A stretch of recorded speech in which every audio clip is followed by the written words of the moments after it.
శ్రీ ఆది మహావిష్ణువు ఆలయంలో తొలి ఏకాదశి పర్వదినాన్ని పురస్కరించుకొని యాదాద్రి భువనగిరి జిల్లా చౌటుప్పల్ మండలం దేవులమ్మ నాగారం గ్రామంలో 13వ శతాబ్దపు చారిత్రక ఆలయంలో మునుగోడు శాసనసభ్యులు కోమటిరెడ్డి రాజగోపాల్ రెడ్డి దంపతులు ప్రత్యేక పూజలు నిర్వహించారు.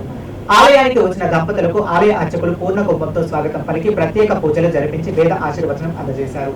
ఈ సందర్భంగా ఎమ్మెల్యే రాజగోపాల్ రెడ్డి మాట్లాడుతూ ఈ సందర్భంగా రాష్ట్ర ప్రజలందరికీ తొలి ఏకాదశి శుభాకాంక్షలు తెలియజేశారు.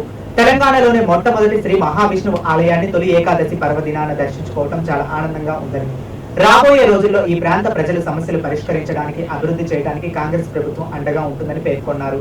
తొలి ఏకాదశి సందర్భంగా శ్రీ మహావిష్ణువు దర్శించుకొని ఈ ప్రాంత ప్రజలు అందరూ సుఖ సంతోషాలతో ఉండాలని దేవుణ్ణి ప్రార్థించారని తెలిపారు. అలాగే మంత్రివర్గ విస్తరణపై రిపోర్టర్లు అడిగిన ప్రశ్నలకు రాజగోపాల్ రెడ్డి మంత్రివర్గ విస్తరణపై ముఖ్యమంత్రితో చర్చించి అధిష్టానం నిర్ణయం తీసుకుంటుందని, కమిట్మెంట్ ఉన్న నాయకులకు మంత్రివర్గ విచారణలో చోటు ఉంటుందని తెలియజేశారు.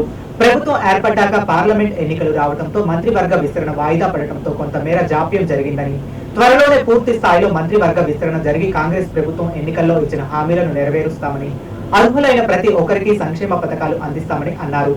ఈ కార్యక్రమంలో కాంగ్రెస్ పార్టీ నాయకులు, ప్రజాప్రతినిధులు, ఆలయ కమిటీ సభ్యులు, కార్యకర్తలు పాల్గొన్నారు.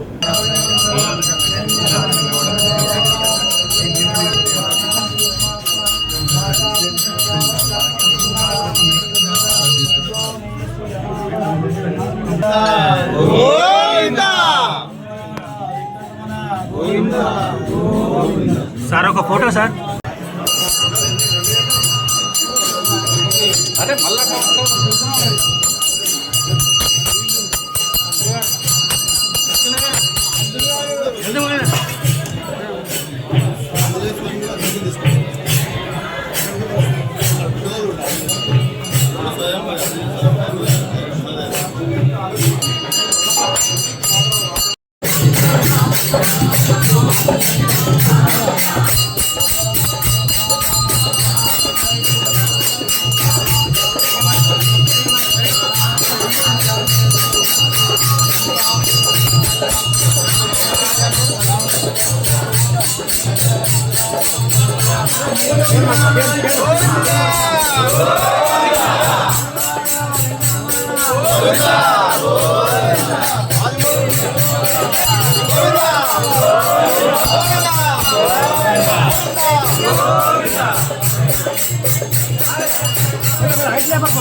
తొలి ఏకాదశి పర్వదినాన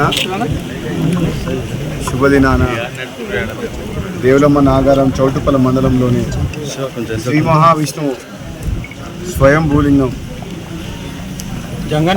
గుడిలో దేవుడి దర్శనం చేసుకోవడం జరిగింది. నిజంగా ఇది తెలంగాణ రాష్ట్రంలోనే మొట్టమొదటి శ్రీ మహావిష్ణువు స్వయంభూలింగం. ఇది పురాతనమైన 13వ శతాబ్దం నాటి అప్పటి కాలంలో కట్టిన గుడి. ఈ గుడి ఈ ప్రాంతంలో ఎక్కడ లేదు. ఇంత భగవంతుని విగ్రహంలో ఉన్న కళ గతంలో కూడా నేను ఎప్పుడు చూడలేదు, ఏ గుడిలో కూడా. కానీ అతి పురాతనమైనది, చాలా వెరీ పవర్ఫుల్ టెంపుల్.